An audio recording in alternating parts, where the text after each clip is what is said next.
Oke, baik.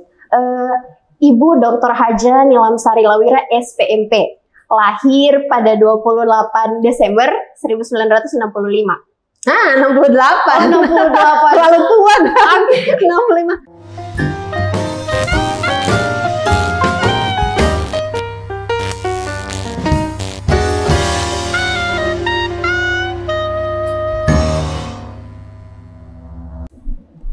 Assalamualaikum warahmatullahi wabarakatuh.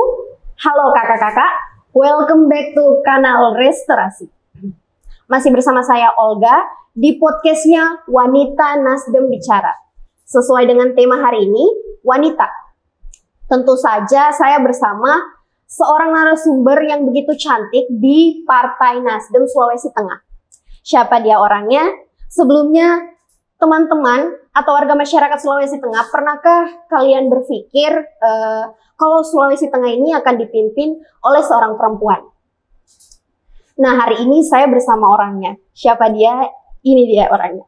Ibu Nilamsari Lawira. Assalamualaikum Ibu. Waalaikumsalam warahmatullahi wabarakatuh. Masya Allah. Apa kabar hari ini Bu? Alhamdulillah sehat. Alhamdulillah baik. Iya, terpancar dari auranya hari ini dan juga bajunya yang gitu. Wow, Masya Allah Ibu. Dan terima kasih Ibu sudah mau mampir di kanal Restorasi bersama kami. Sama-sama, alhamdulillah. Baru ada kesempatan. Iya, makanya itu Ibu kan public figure yang begitu sibuk di luar sana, tapi mau menyempatkan diri mampir ke kanal Restorasi. Ini suatu kebanggaan untuk saya dan tim tentunya. Alhamdulillah hari ini belum ada kegiatan di Dewan maupun yang lain-lain. Hanya ada beberapa permintaan audiensi. Tapi ini kan salah satu permintaan. Jadi ya ini dulu lah gitu. Masya nanti di runut.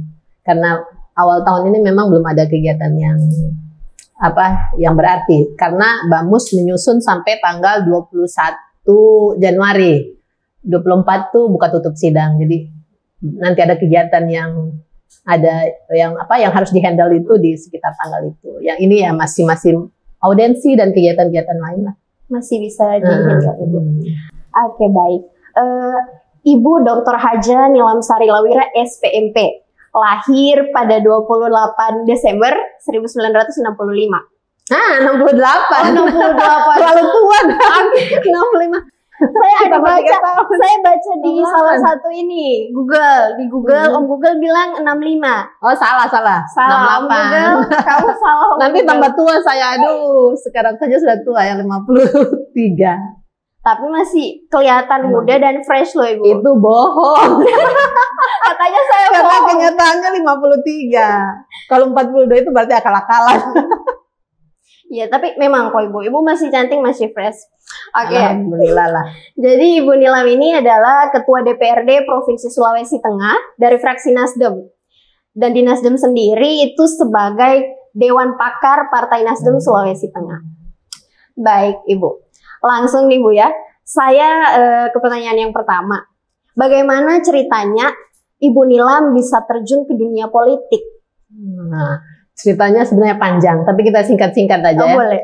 Itu diawali sekitar tahun 2012 sebenarnya. 2012. Pada saat itu saya mendampingi suami ya, Bapak Ahmad M. Ali yang pada saat itu mengikuti kontestasi pada pilkada di Morowali. Nah, saya diminta sebagai istri tentunya, saya diminta untuk mendampingi beliau keliling Morowali.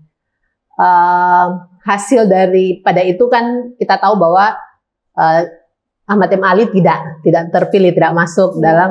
Tapi ada momen yang tidak bisa saya lupa bahwa pilkada Morowali itu kemudian diulangi dengan bukti bahwa terjadi kecurangan lah secara sistematik, masif dan menyeluruh gitu. Jadi ada pengulangan pemungutan suara. Nah dari situ saya banyak belajar sebenarnya tentang politik gitu ya. Walaupun secara otodidak dengan mendampingi suami. Setelah 2012 itu saya ditawari sebenarnya, cuma pada saat itu saya kan masih mengikuti pendidikan S3 gitu kan. Iya. S3 di Brawijaya Malang. Kemudian pada saat itu juga anak-anak masih ya butuh perhatian lah, masih SMP, masih SMA. Saya juga masih enjoy, masih nyaman begitu dengan dunia akademisi ya, karena memang itu passion saya sebenarnya. Di keluarga kami banyak yang jadi pendidik. Nah, tawaran itu saya abaikan lah begitu, karena memang saya belum tertarik, ya cukuplah mendampingi suami yang seorang politisi. Kemudian di tahun 2014 itu kan suami kemudian berkeinginan lagi untuk mencalonkan diri di legislatif kemarin di DPR RI. Nah, beliau kemudian meminta kembali saya mendampingi untuk mengelilingi Sulawesi Tengah, kan dapil Sulawesi Tengah. Jadi 13 kabupaten kota saat itu kita kelilingi. Capek nggak saat itu, Ibu? Ya capek, tapi karena enjoy, dinikmati dengan teman-teman Partai Nasdem yang turut serta pada saat itu. Jadi suasana kekeluargaan, kebersamaan yang membuat ya riang gembira lah kita menikmati perjalanan itu, sehingga kelelahan itu tidak berasa justru karena dinikmati. Dan alhamdulillah hasilnya ya terpilih pada saat itu 2014. Nah, kemudian itu juga sudah ada tawaran sebenarnya, tapi sudahlah jangan lah gitu kan. Masih belum tertarik. Masih belum tertarik. Kemudian seiring waktu saya harus sebagai ibu rumah tangga gitu kan, harus mendampingi anak-anak yang tamat SMP dan SMA kemudian melanjutkan di luar negeri. Saya tidak pernah terpikirkan untuk politik gitu kan. Nah, menjelang 2019 pemilihan lagi kan untuk legislatif, tawarannya udah semakin kuat, karena pada saat kalinya ditawari lagi. Iya, ditawari lagi karena untuk memenuhi kuota perempuan kan. Nah, dari partai melihat harusnya ada perempuan yang mumpuni lah istilahnya begitu, yang memang punya peluang besar untuk bisa mendapatkan kursi. Jadi seperti itu.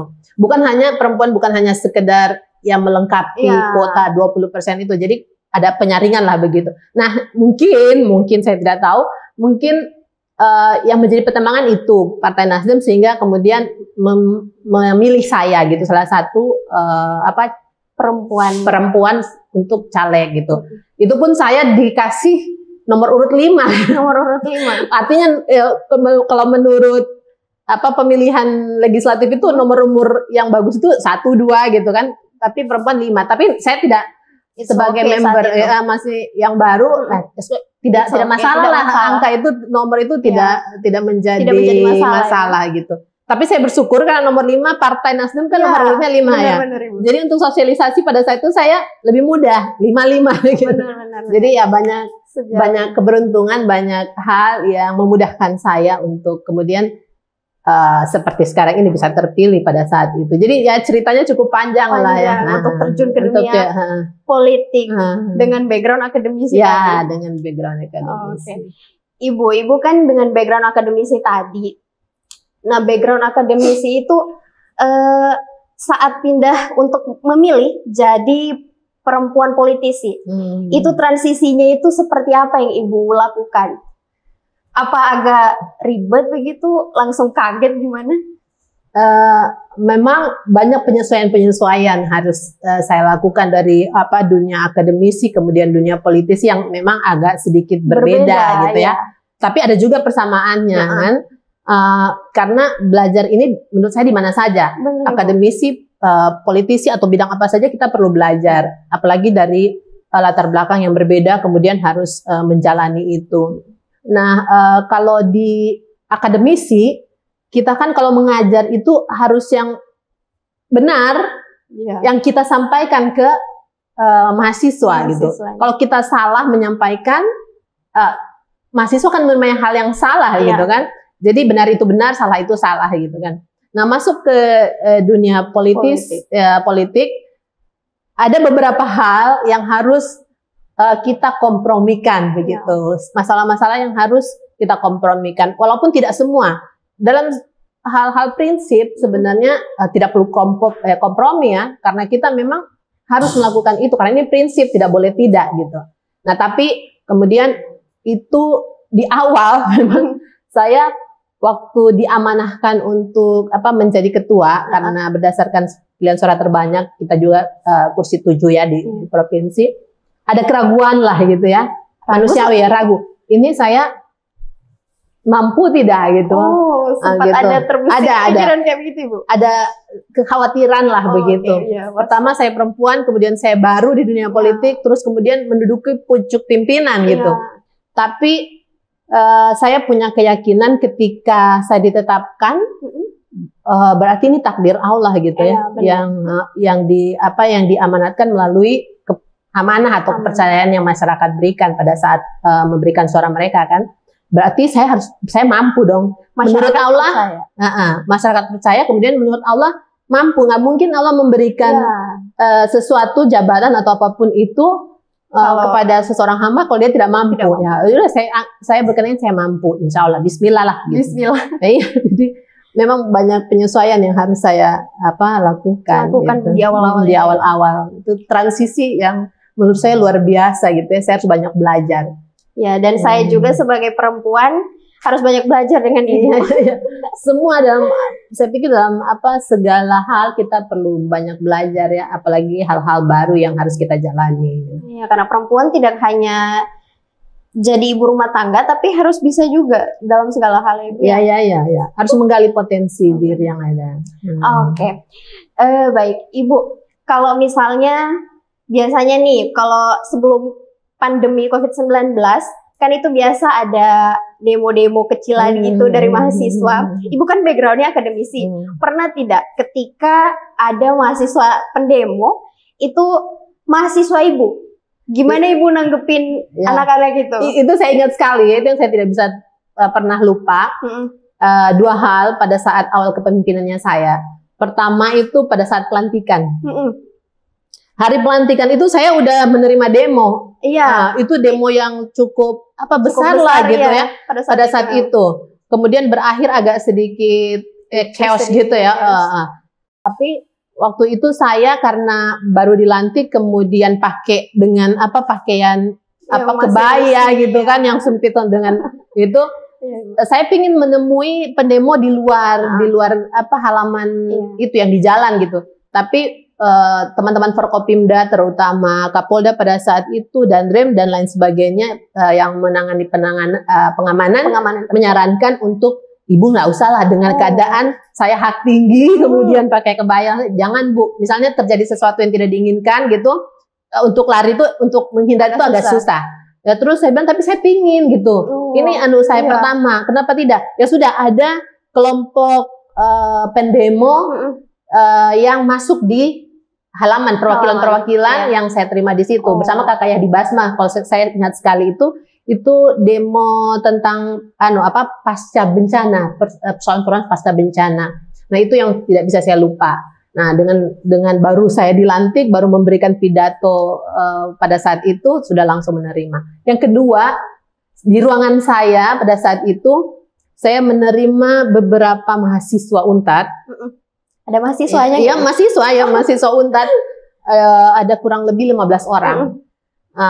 Masuk di ruangan saya yang saat itu ruangan sementara ya, karena saya tidak, ruangan lama pimpinan itu di atas, saya tidak mau memilih yang di atas, saya di bawah, jadi ruangannya sementara ya kurang lebih tidak besar-besar amat. Jadi saya berhadapan dengan mereka berjumlah 15 orang. Yang saya ingat sekali, ada perempuan dan laki-laki, tapi saya tidak hafal namanya karena mereka dari, kalau tidak salah BEM waktu itu, atau nunjuk-nunjuk begitu. Terus dalam hati saya bilang begini, dengan agak sedikit tidak sopan lah mahasiswa, dengan waktu itu tentang kenaikan kenaikan sekolah biaya sekolah, uang sekolah kalau tidak salah gitu. Artinya yang tidak terlalu berhubungan dengan keberadaan saya sebagai ketua DPR. Tapi ya itu aspirasi mahasiswa, benar. Kalau tidak salah waktu itu karena awal saya lupa itu dibawa oleh anggota dewan rekan anggota dewan yang sudah almarhum, baru saya ingat sekali Pak Zainal Daud pada saat itu, dia yang membawa ke ruangan saya dan kami dua berhadapan dengan mahasiswa itu. Kalau Pak Zainal Daud sempat emosi gitu, karena ya sambil nunjuk sambil kasar, kurang sopan dan mengeluarkan kata-kata yang kurang etis begitu. Ya. Tapi saya udah biasa menghadapi mahasiswa kan. saya pikir ini anak-anak saya yang kemarin yang harus saya layani dengan baik. Pun kalau misalnya saya tidak ingin mengeluarkan kata-kata yang tidak senonoh begitu, saya diam aja lah, memahami. Sampai yang anak mas itu nangis gitu. Saya bicara baru A, dia udah, ya udah saya biarkan. Saya memahami psikologi mahasiswa kan, ya sudah saya biarkan. Tapi akhirnya pada saat itu Pak Zainal Daud yang sudah keluarlah karena ini tidak kondusif di dalam ruangan saya, kalian tunjuk. Tapi saya menerima aja. Dalam hati saya bilang begini, ini kalau di ruangan kuliah, mungkin saya udah usir gitu kan. Pada saat jadi dosen, artinya ya attitude itu penting gitu kan, attitude itu penting gitu. Tapi ya ini beda lagi versinya. Saya harus menerima apapun, mau makian, mau itu koreksi gitu. Saya pikir ya sudah, ini perlawanan pertama dan hanya berakhir begitu saja. Oh, Masya Allah. Jadi itu dua hal yang saya tidak pernah lupa di awal menanggapi masa aksi tadi itu. Demo. Masya Allah. Oke, baik Ibu Nilam. Partai Nasdem kan menjadi pelabuhan perpolitikan dari Ibu Nilam. Terus gimana Ibu menjalani yang kadang-kadang politik itu membutuhkan manuver yang begitu tinggi. Ibu menghadapinya gimana, menjalaninya gimana itu, Bu? Ya kalau itu saya belajar case by case gitu ya. Case by case. Maksudnya apa nih masalahnya gitu kan? Apa masalah yang saya hadapi atau problem yang saya harus hadapi, kasus yang harus saya selesaikan itu apa gitu. Kemudian ya saya harus memperlakukan atau mengambil kebijakan apa gitu kan. Bisa saja kebijakan kompromi yang seperti saya tadi bilang gitu, bahwa politik itu kadang ada kompromi-kompromi yang harus kita lakukan. Ya kadang ada yang memang saya memang harus idealis gitu, tidak boleh kompromi, nah gitu. Ini yang harus dilakukan gitu. Nah, jadi ya pelajari dulu masalahnya, case by case-nya apa gitu, supaya kebijakan yang kita ambil itu tepat. Gitu. Jadi memang perlu komunikasi secara terus-menerus dengan teman-teman, kan 45 anggota ya yang ada di DPR sekarang. Jadi memang komunikasi yang intens dengan fraksi-fraksi lain itu perlu untuk menyamakan persepsi dalam menghadapi masalah yang ada gitu. Kalau sudah sama persepsi, insya Allah lancar-lancar saja. Tapi memang kan 45 kepala itu bagaimana ya? Harus bisa saling pengertian, pemahaman yang hebat di antara demi kepentingan masyarakat kan, terutama. Apalagi Ibu kepalanya, Ibu ketuanya, jadi Ibu yang harus mendengarkan juga gimana teman-teman. Bagaimana mengayomi semuanya sehingga mereka bisa nyaman dan ada keputusan yang istilahnya yang menguntungkan atau yang berpihak kepada semuanya. Gitu, tidak spasial, maksudnya tidak ego begitu gitu. Jadi oke, baik. Nah, selanjutnya nih Ibu Nilam. Ibu ini kan salah satu pemecah rekor perempuan pertama yang menduduki kursi ketua DPRD Provinsi Sulawesi Tengah. Awal-awal itu apa yang Ibu rasakan? Alhamdulillah ini hadiah atau takdir yang Allah berikan kepada saya yang sangat luar biasa gitu kan. Karena tidak pernah terpikirkan, kemudian juga masyarakat Sulawesi Tengah mungkin tidak pernah menyangka begitu bahwa seorang perempuan juga ternyata bisa memimpin. Diberi kepercayaan, terutama diberi kepercayaan dulu oleh masyarakat. Kalau masyarakat tidak percaya pada perempuan, tentu tidak banyak suara yang saya dapatkan pada saat itu. Berarti masyarakat Sulawesi Tengah juga percaya pada perempuan dengan melihat tentu kemampuan ya, kapasitas yang ada gitu. Nah ini tentu mereka bisa tahu ketika sosialisasi yang saya lakukan pada awal-awal memperkenalkan diri kepada masyarakat kan. Kemudian bagaimana kita bisa berkomunikasi dengan masyarakat, mendengarkan masyarakat apa yang mereka butuhkan, kemudian bagaimana kita bisa memperjuangkan itu. Dan mungkin kesan pertama dengan saya di masyarakat, ya saya mau mendengarkan gitu kan, karena saya mau turun pada saat sosialisasi itu, turun benar-benar sendiri begitu, bukan hanya tim. Biasanya kan kebanyakan gitu, kebanyakan yang kerja adalah tim begitu, yang jarang lah turun. Tapi saya di dua dapil Sigi dan Donggala yang menjadi dapil saya itu memang berusaha turun langsung dari ujung sampai ke ujung itu dua kabupaten. Karena begini, saya berpikir saya menganut pepatah yang tak kenal maka tak sayang, kemudian maka tidak akan dipercaya, tidak ada kan. Nah, maka saya harus mengenalkan diri saya dulu gitu.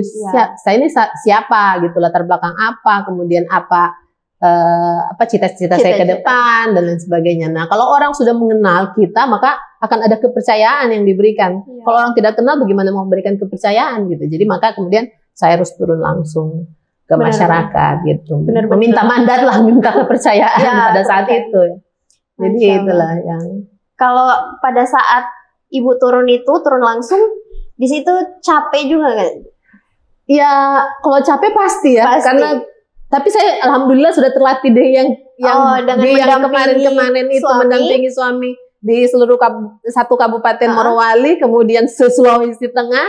Jadi kalau yang Sigi Donggala saya anggap seperti biasa saja gitu. Apalagi kemudian saya ditemani oleh tim-tim sukses saya yang sistem kekeluargaan juga saya bangun seperti di Partai Nasdem. Saya belajar situ karena dengan sistem kekeluargaan yang kebersamaan yang erat satu sama lain seperti tidak membedakan, itu akhirnya kita bisa nikmati perjalanan mau ke ujung manapun kita bisa nikmati, tidak terasa.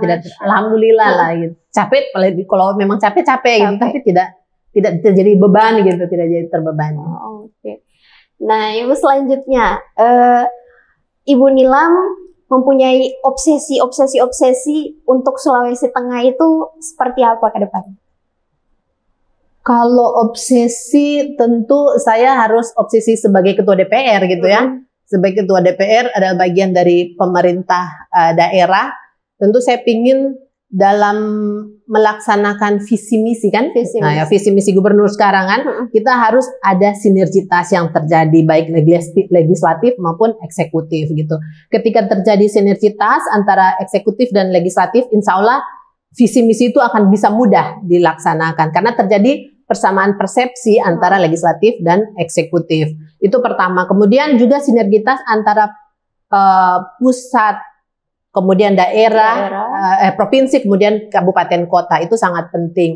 Nah, saya berharap visi misi yang dilaksanakan, kan kalau DPR itu kan tidak punya program ya. DPR itu ya menjalankan sesuai fungsinya ya, pengawasan, budgeting, kemudian legislasi kan begitu.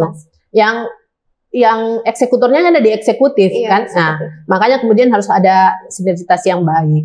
Saya berharap visi gerak cepat menuju Sulawesi Tengah yang sejahtera dan maju itu bisa terlaksana hingga 2024 kan akhir kepemimpinan daerah.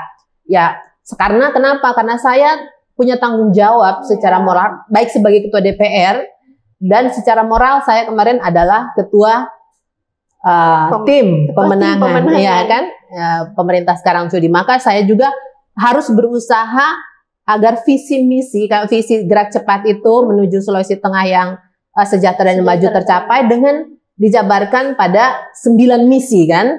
Kan misi itu bagaimana cara mencapai visi kan? Nah, itu saya harap itu akan bisa dilaksanakan pemerintah saat ini dengan tentu berkolaborasi dengan legislatif dan yang terutama adalah partisipasi masyarakat gitu kan. Nah, partisipasi masyarakat dalam pembangunan ini dan seluruh elemen masyarakat yang ada termasuk bukan hanya pemerintah. Tidak akan mungkin pembangunan ini bisa dilaksanakan dengan baik hanya oleh pemerintah tanpa partisipasi masyarakat. Maka perlu kolaborasi dari semua itu.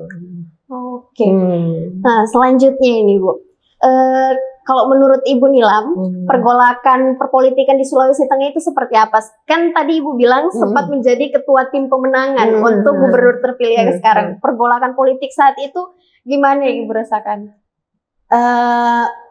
Alhamdulillah kalau saat ini sampai saat ini ya, saya lihat masih bisa aman dan terkendali lah, walaupun itu namanya dinamika. Politik ini kan dinamikanya cepat gitu, perubahan yang terjadi itu cepat, itu dinamis lah politik ini. Nah, kemarin itu ya alhamdulillah kita adalah koalisi besar gitu kan, partai hampir semuanya di kita gitu kan, hanya PDIP kemudian Gerindra yang kemudian menjadi lawan kita kemarin.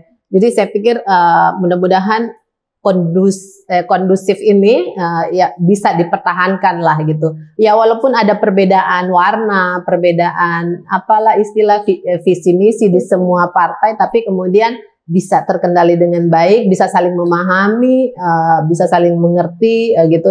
Jadi semua bisa berjalan. Ya apa yang bisa dilihat yang pastinya itu di DPR kan semua di situ fraksinya partai itu mau diwakili ada semua wakilnya kan.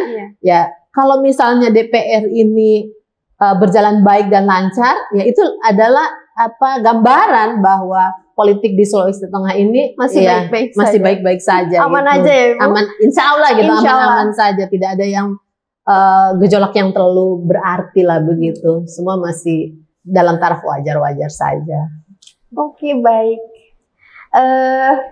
Selanjutnya nih, Ibu Nilam. Setelah dari obsesi tadi itu dan juga banyak beberapa pertanyaan saya, ke pertanyaan terakhir saya, Ibu Nilam kan mempunyai seorang suami, public figure juga, dan pastinya di luar sana itu banyak digandrungi fans ibu-ibu. Gimana Ibu kalau nanggepin itu, ibu-ibu biasa banyak yang minta foto, Ibu Nilam gimana? Ada rasa cemburu gak sih Ibu?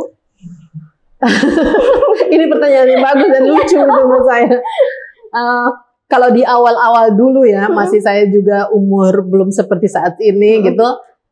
Namanya kita istri, kemudian perempuan, pasti adalah perasaan kenapa sih? Juga harus begitu gitu. Kalau fotonya wajar-wajar aja sih nggak masalah, tapi kemudian harus biasa ada ibu-ibu gitu kan, ada gitu.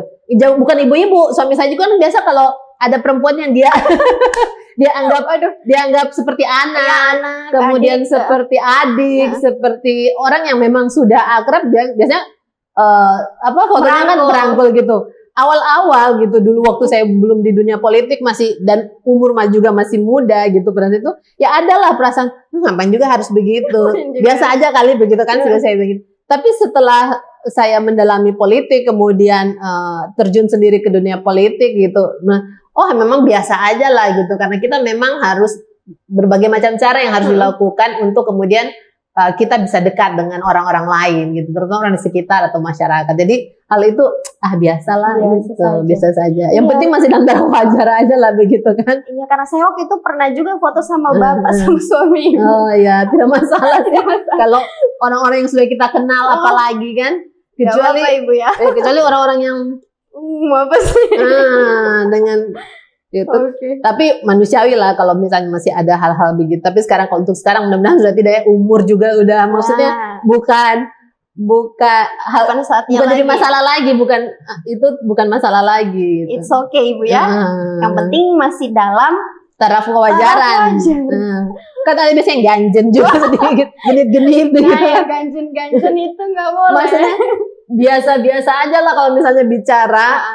Dosa katanya dongkanya meme gitu kan. Aduh, itu yang meme yang bikin kata Ustadz dasar gitu kan. Salah satu yang menarik perempuan itu kan biasanya suara gitu kan. Assalamualaikum. Buat kayak gitu.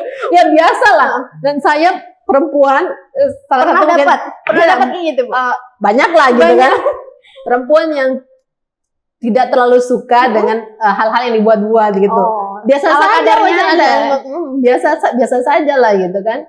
Kalau yang dibuat-buat itu pasti tidak bagus lah, dan ada negatif, maksudnya kesan negatif.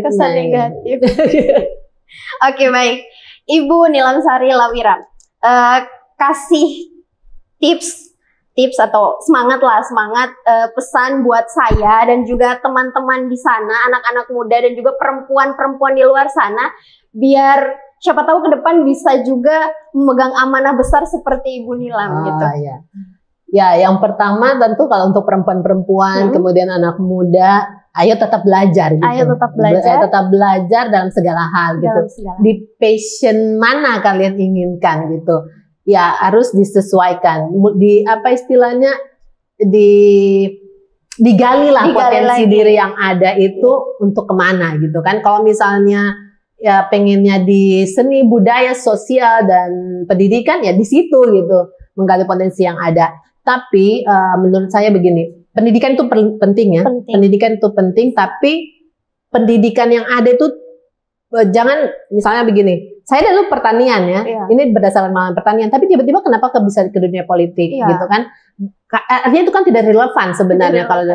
Tapi itu tidak menjadi masalah. Bukan berarti misalnya orang yang dari pertanian tidak bisa jadi politisi dan sebaliknya gitu. Jadi ya sudah, kita harus belajar gitu. Apapun yang kita hadapi, kita harus banyak belajar, baik itu otodidak dari pengalaman maupun dari formal gitu, dari bangun. Jadi pendidikan itu penting, belajar itu harus. Selama kita, menurut saya selama kita masih hidup, proses belajar itu harus selalu ada, pasti ada. Baik, jadi itu pesan dari Ibu Nilam. Teman-teman dan anak muda di luar sana harus terus belajar, jangan bosan belajar. Supaya ke depan insya Allah kita bisa kayak Ibu Nilam ya. Perempuan inspirasi. Amin. Alhamdulillah. Oke, baik Ibu Nilam, saya terima kasih banyak hari ini. Sudah. Ya. Ibu masih mau nih. Ibu masih mau. Oke. Saya juga mengajak kita sama-sama dong Ibu, ajak teman-teman di luar sana jangan lupa like, comment, and subscribe. Ayo teman-teman yang ada di seluruh Sulawesi Tengah, kita like, komen, dan subscribe channel kanal restorasi yang dikelola oleh DPW Partai Nasdem Sulawesi Tengah. Sudah berapa subscriber? Subscriber kita kemarin perayaan 1000, alhamdulillah Ibu.